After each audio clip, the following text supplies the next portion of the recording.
आज उसी समय संत जी कहने लगे, हे रानी, अगर तुम इस जंगल में मरने के लिए आई हो तो आप हमें एक बात बताओ।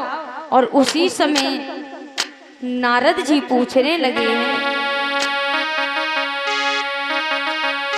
अरे का बरसा थोड़ी वही का कहूँगो किसान,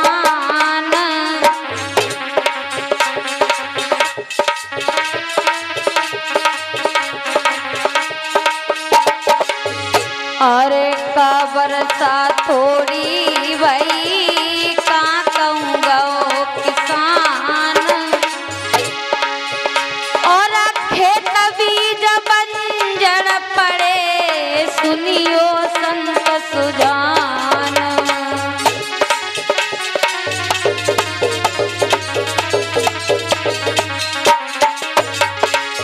आज उसी समय रानी कहने लगी है, हे संत जी, अरे ना वर्षा थोड़ी वही ना कहूँगो किसान,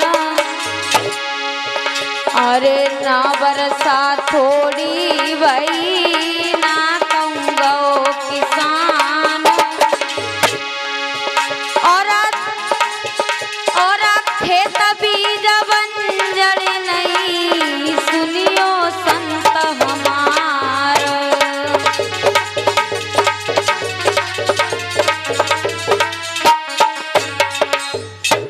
आज उसी समय जैसे ही कही, हे रानी, क्या बात है, क्या कोई समस्या आ गई है तो हमें बताओ।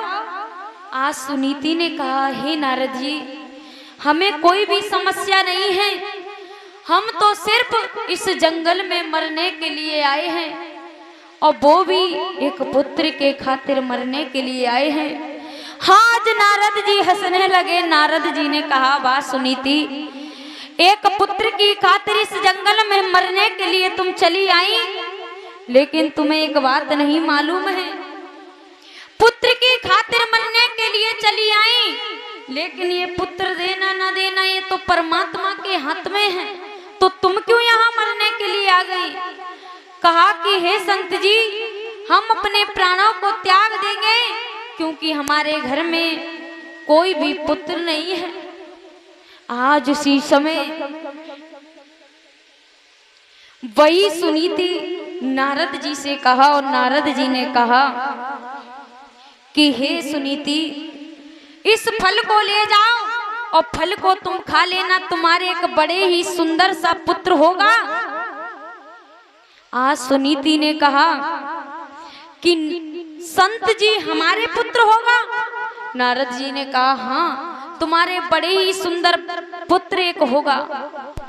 आज सुनीति कहने लगी, महाराज, आज हमें मालूम पड़ा है कि संत लोग भी झूठे हुआ करते हैं, संत भी झूठ बोला करते हैं। एकदम से नारद जी ने कहा, सुनीति, ये तुम क्या कह रही हो। कहा कि हाँ महाराज, मैं सत्य कह रही हूँ, क्योंकि तुम्हें एक बात नहीं मालूम है। और उसी समय सुनीति कहने लगी है कि आप पुत्र की बात करते हो नारद जी, लेकिन एक बात नहीं मालूम है।